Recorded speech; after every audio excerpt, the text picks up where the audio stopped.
All right, everybody, let's dive into something we all have to deal with: resumes. You know, that thing that can make or break your chances of landing a dream job. We found this really interesting article. And it starts off with this feeling, and I know we can all relate to this. It's that feeling when you're staring at a blank page. And you know this resume needs to be amazing. But Uh, you have no idea even where to start. it's like writer's block, but with like your entire career on the line. Exactly. And this article talks about how the author finally got past that.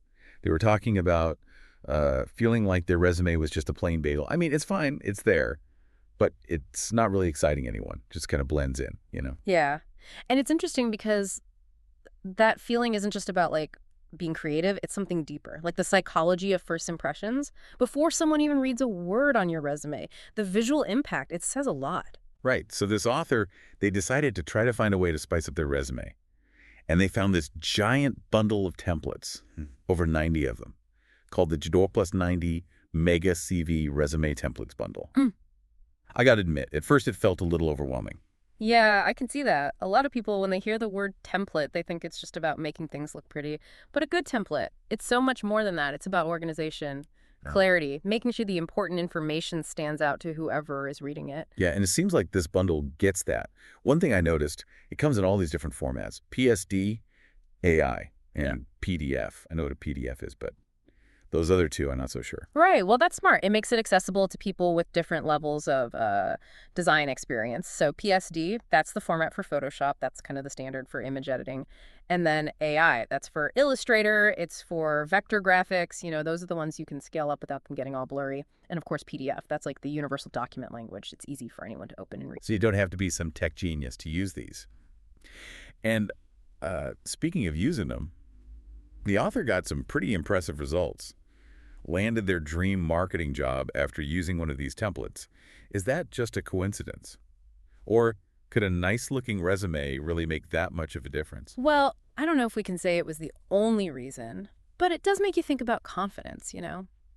Having a well-designed resume, it can give you a boost because you know you've presented yourself professionally, you feel more prepared, more in control. Yeah, it's kind of like that dress for success thing, Right, but but for your resume. exactly, you're projecting an image, like someone who takes their career seriously. And that first impression, especially in a competitive job market, that can make all the difference. And it wasn't just the author who had success with these. They mentioned helping out some friends. One was a freelancer. They were having trouble showing all their different skills in a way that made sense. And the other was a graphic designer. And they wanted a resume that, showed off their creativity, but without going overboard. Right, and that brings up an important question. What are all the different types of resumes out there? And when should you use each one? Like the author's friends. They needed resumes that were tailored to their unique situation. The freelancer needed to emphasize how adaptable they are. And the graphic designer, they could use their resume to show off their visual skills. So there's no one right way to do it. You got to find the right format for your own story. One thing I liked, the author mentioned that these templates, it's a one-time purchase, no subscription fees, which is nice. Everything wants you to subscribe these days. Yeah, I know what you mean. It's nice to see something that's just a one-time thing. Like you invest in it once and you can use it throughout your entire career. That's a good value. And speaking of value, they mentioned a commercial license. So you could, like, hypothetically, use these templates to start a side hustle, like as a resume designer. Oh, that's interesting. If you have a good eye for design and you understand what makes a resume stand out, that could be a good way to make some extra money and help people at the same time. It's taking a personal solution and turning it into a business. Yeah, there you go. But beyond the business side, the author also told this story about helping a family member who hadn't applied for a job in over 10 years. They felt totally lost. But the templates helped them create a resume that boosted their confidence. And they even got a few interviews. Wow, it just shows you. A resume, it's more than just a piece of paper. It's a way for someone to show their skills, their experience, their potential. A good resume can make you feel more confident, remind you what you've accomplished. It can be a real symbol of moving forward in your career. And sometimes that emotional impact, it can be just as important as actually getting the job. But Yeah. we shouldn't forget about the practical stuff. The author mentioned all these details: A4 size, 300 DPI, CMYK color mode. Honestly, those terms sound like a foreign language to me. Haha, you're not alone. Those are those technical things that most people don't think about until they print out their resume and it looks all pixelated. So A4, that's the standard paper size in most of the world. 300 DPI, that just means it's a high-resolution image, so it looks good both on screen and printed out. And CMYK, that's the color model that professional printers use. Ah, okay. So it's all about making sure your resume looks good, no matter how someone's looking at it. Like the difference between wearing a wrinkled shirt to an interview Yeah, versus a nice crisp one. exactly. Details matter. And speaking of details, I forgot, the author mentioned matching cover letter templates. Oh yeah, it's like the perfect pair. Yeah. Think of it like a power suit for your job application, a cover letter that matches your resume visually. It shows that you pay attention to detail, that you're professional. It creates a cohesive look, a memorable impression. It can really make you stand out. It's like that saying, the devil's in the details. But in this case, it's the details that could land you the job. So we've talked a lot about templates and visuals. It's easy to get caught up in how things look. But what about the actual content of the resume? What should people be thinking about there? That's a great point. A fancy design might get someone's attention, but it's the content that really sells your skills and experience. And this is where things get interesting. Have you ever heard of applicant tracking systems, or ATS? Ooh, that sounds kind of scary. Like something out of a sci-fi movie. Haha, well, in a way, they are. ATS are these software programs that a lot of companies use to filter through all the resumes they get. They scan for keywords, skills, experience that matches the job description. Think of it like a digital gatekeeper. So you basically have to speak the ATS's language if you even want a chance of a human seeing your resume. Exactly, and that's where keywords become so important.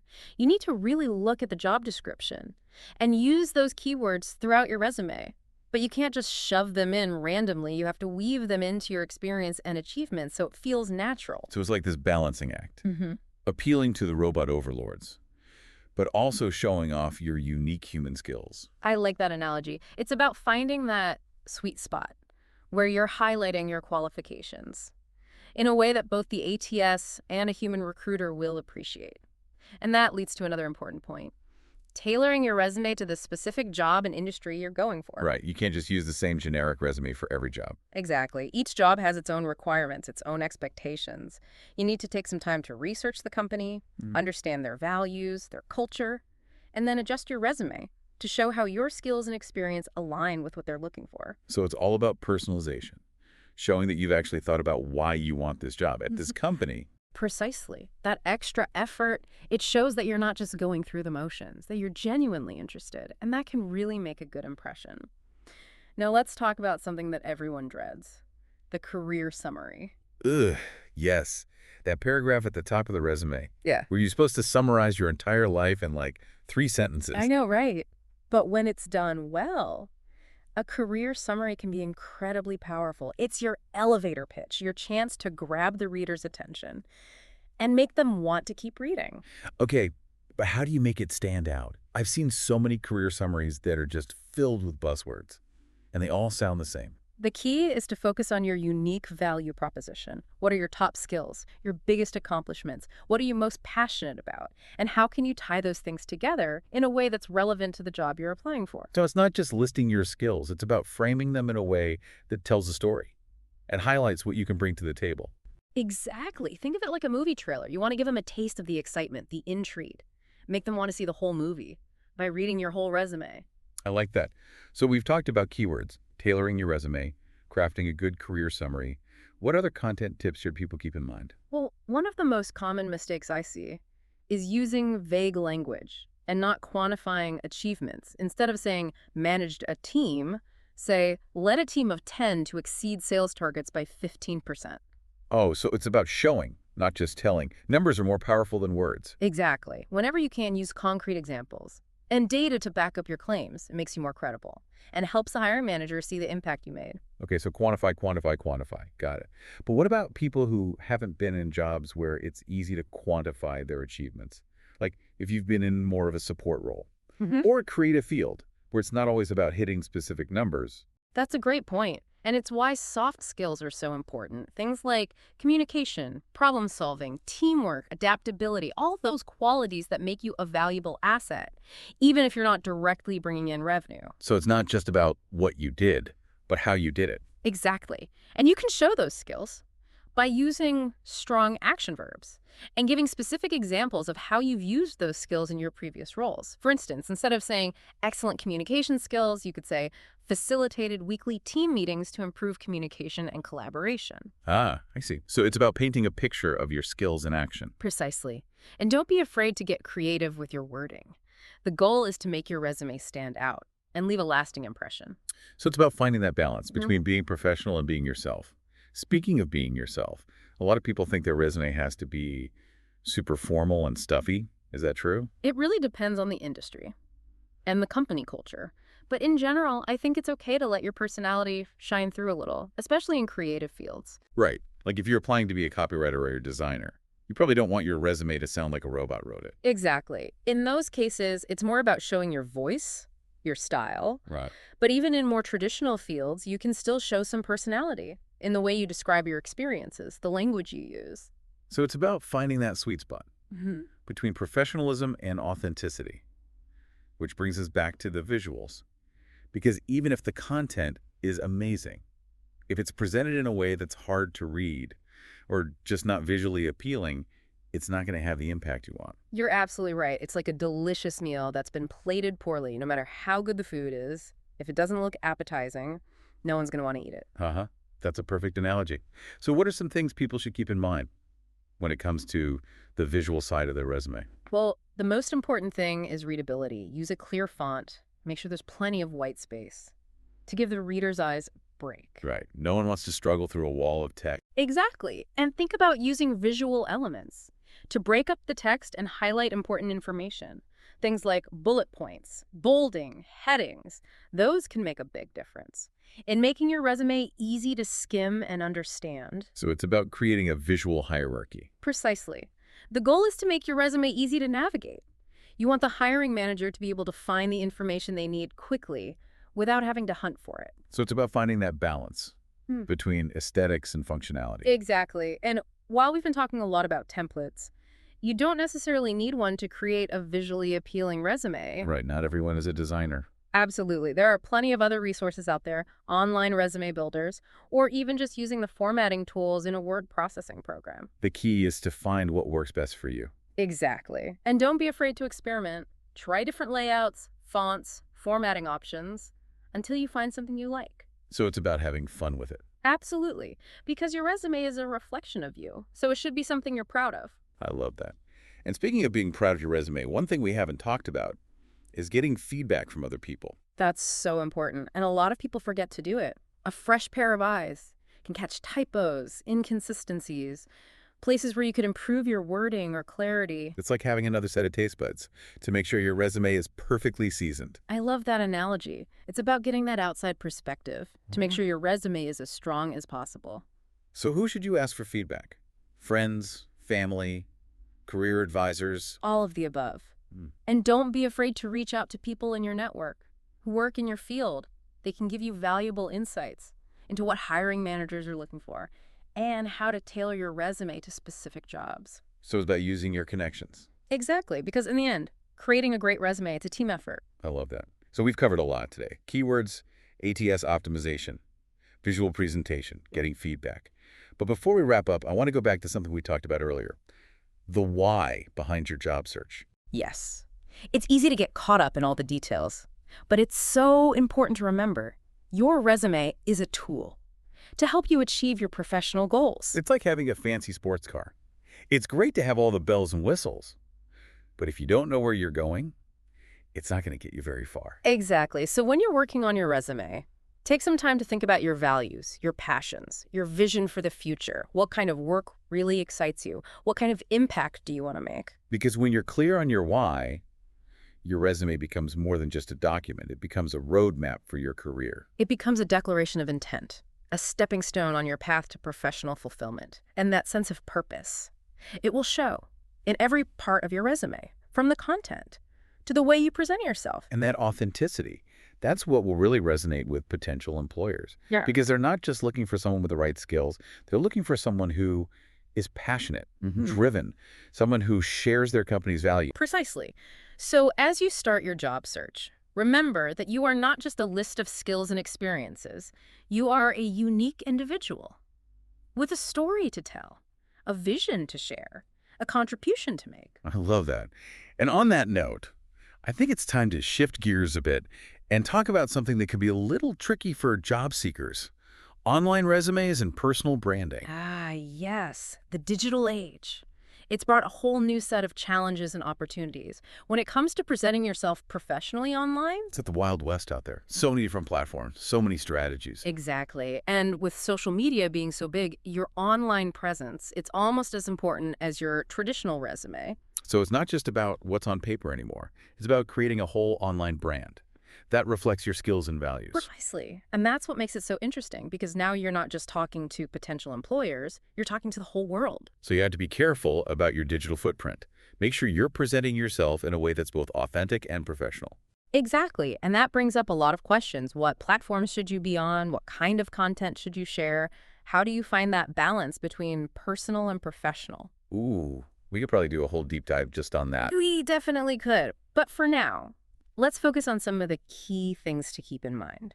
When you're creating an online resume and building your personal brand, Sounds good. So where do we even begin? well, the first step is to look at your current online presence. Do you have a LinkedIn profile, a personal website, active social media accounts? Because chances are, potential employers are already Googling you. Oh, absolutely. They want to see who you are beyond your resume, get a sense of your personality, your interests, your values. You're creating a digital identity that matches your professional goals. Precisely. And that doesn't mean you have to be perfectly polished and professional all the time. Actually, a little bit of personality can help. It makes you more relatable, more memorable. Right. It's about finding that balance between being authentic and showing your best self. Exactly. And when it comes to creating an online resume, there are a few different approaches you can take. Like what? Well, some people like to create a dedicated website, like a digital portfolio of their work. This is great for creative people who want to show off their skills in a visually interesting way. So it's like an online gallery. Exactly. And you can use your website to share your resume, blog posts, testimonials, contact information. That's like a one-stop shop. Precisely. Another popular option is to use professional networking sites like LinkedIn. Ah, LinkedIn. The social media platform everyone loves to hate. I know, right? But even though the interface can be clunky and there's a lot of self-promotion going on, LinkedIn can be a really valuable tool for job seekers. Yeah, I mean, it's a huge database of professionals and companies. Exactly. And you can use your LinkedIn profile to connect with people in your industry, research companies, even apply for jobs. It's like a 247 networking event. Exactly. And just like with your traditional resume, it's important to make sure your LinkedIn profile is up to date, well written, visually appealing. Right, first impressions matter, even online. Absolutely. And when it comes to personal branding, one of the most important things is to be consistent across all platforms. So your LinkedIn profile should match your website and your social media accounts. Precisely. You want to create a cohesive online identity. That represents who you are, what you stand for. So you have to be intentional. Exactly. And remember, your online brand is always evolving. As you learn new skills, gain new experience, you need to update your profiles and share content that reflects your growth.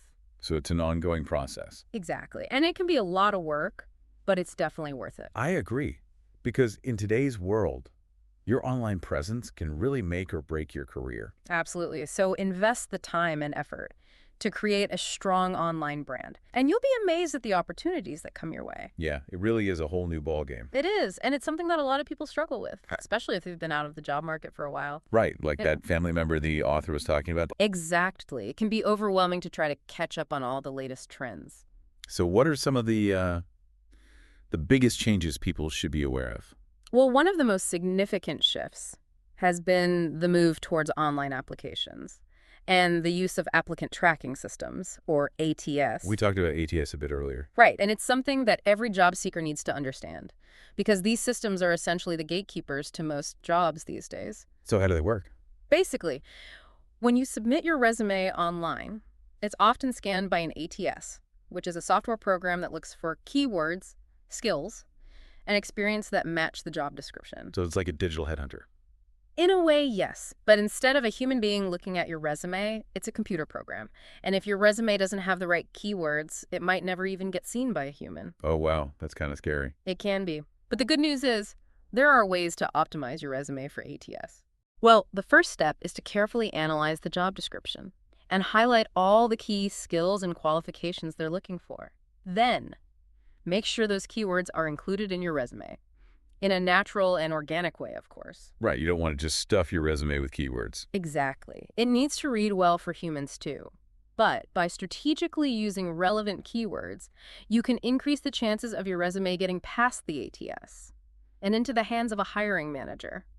So it was like a balancing act. It is. You have to appeal to both the machines and the humans. I guess that's just the reality of job searching in the digital age. It is. But don't worry, it's not as complicated as it sounds. Once you understand how ATS work, you can easily adapt your resume to improve your chances of getting noticed. Okay, that makes me feel a little better. So aside from ATS, what are some other things job seekers should keep in mind? Well, another big change has been the rise of social media and the importance of personal branding. Right, it's not just about your resume anymore. Exactly. Potential employers are now looking at your online presence as well, your LinkedIn profile, your social media accounts. They want to get a sense of who you are as a person, not just a list of skills and experiences. So it's like you have to create a whole online persona. In a way, yes.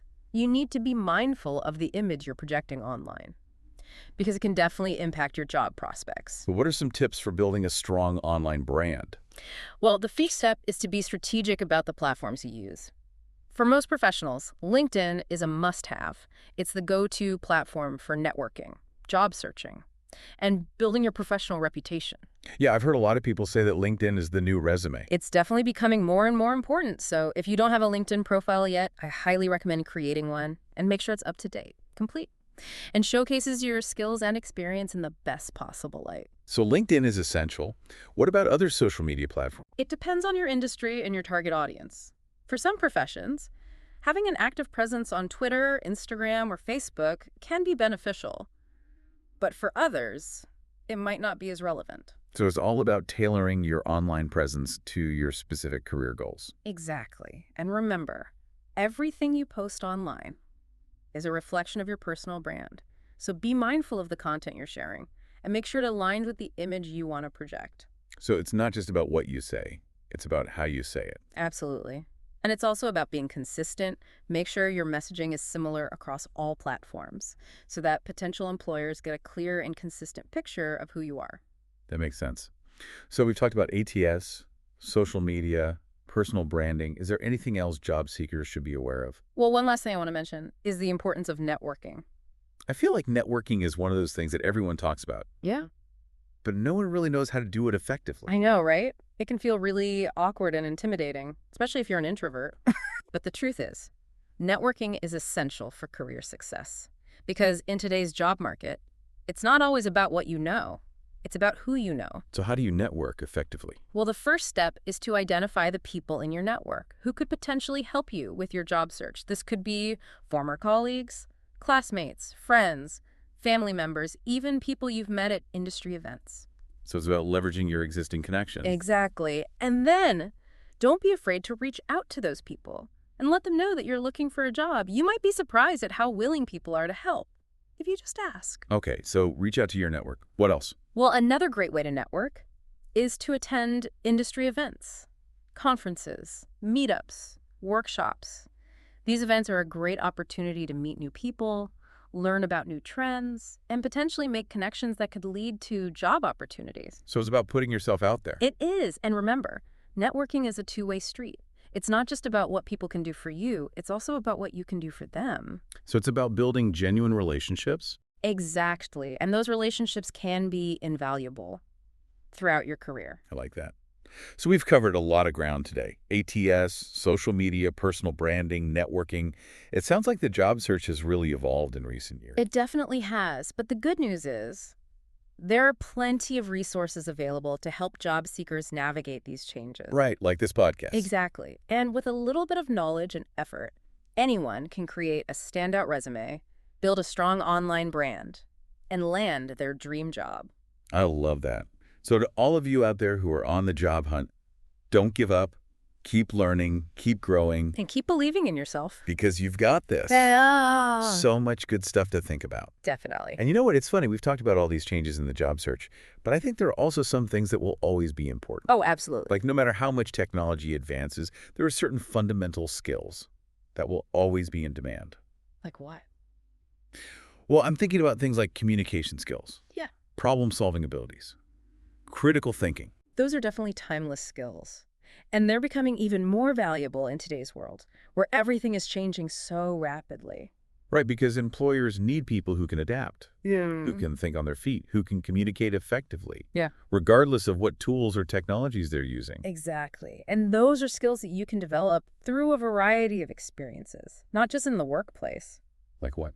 Well, volunteering is a great way to build those skills, as is taking on leadership roles in community organizations, or even just participating in hobbies or activities that challenge you to think outside the box. So it's about being a well-rounded individual. Exactly. And that's something that employers will always appreciate. And speaking of things that employers appreciate, let's talk about cover letters for a minute. Oh, cover letters, the often dreaded companion to the resume. I know, right? Uh, A lot of people seem to think that cover letters are a waste of time. But I completely disagree. A well-written cover letter can be incredibly powerful. In what way? Well, for one thing, it gives you an opportunity to tell your story in a way that your resume simply can't. Your resume is all about facts and figures, but your cover letter allows you to showcase your personality, your passion, your unique qualifications in a more narrative and engaging way. So it's like the human touch. Exactly. Mm. And it can make a big difference in making you stand out from the competition. Especially if you're applying for a job where there are a lot of other qualified candidates. Right. Because even if everyone has similar skills and experience, your cover letter is your chance to show why you're the best fit for the role, why you're the one they should hire. So how do you write a cover letter that really grabs attention? Well, the first rule of thumb is to make it specific to the job you're applying for. Don't just use a generic template. And swap out the company name. Take the time to research the company, the role, and tailor your cover letter to address their specific needs and challenges. It's all about personalization. Absolutely. You want to show the employer that you've done your homework and that you're genuinely interested in the position. And what about the content? Well, your cover letter should essentially answer 3 questions. Why this company? Why this role? And why you... It's like a mini sales pitch. In a way, yes. You're selling yourself to the employer and convincing them that you're the best candidate for the job. Okay, I'm starting to see the value of a good cover letter. Good. Because it really can make a big difference in your job search. So any other tips for writing a killer cover letter? Well, one thing I always recommend is to start with a strong opening, something that will grab the reader's attention and make them want to keep reading. Like what? Well, you could start with an anecdote, a personal story, or even a bold statement. Just make sure it's relevant to the job and that it sets the tone for the rest of your letter. So it's like a hook. Exactly. You want to hook the reader and make them want to learn more about you. And what about the closing? Well, the closing is your chance to reiterate your interest in the position and to thank the employer for their time and consideration. You can also use the closing to briefly mention any next steps, like when you're available for an interview. So it's like tying up all the loose ends. Exactly. You want to leave the employer with a positive and lasting impression. Well, I think that's a great place to wrap things up. I agree. We've covered a lot of ground today. For the basics of resume writing, to the importance of personal branding, and the power of a well-crafted cover letter. It's been a great discussion. I hope our listeners feel empowered to go out there and create job application materials that truly showcase their skills and experience. I do too. So to all of you job seekers out there, good luck with your search. And remember, you've got this. Thanks for joining us on this deep dive. Until next time, keep learning, keep growing, and keep chasing those dreams.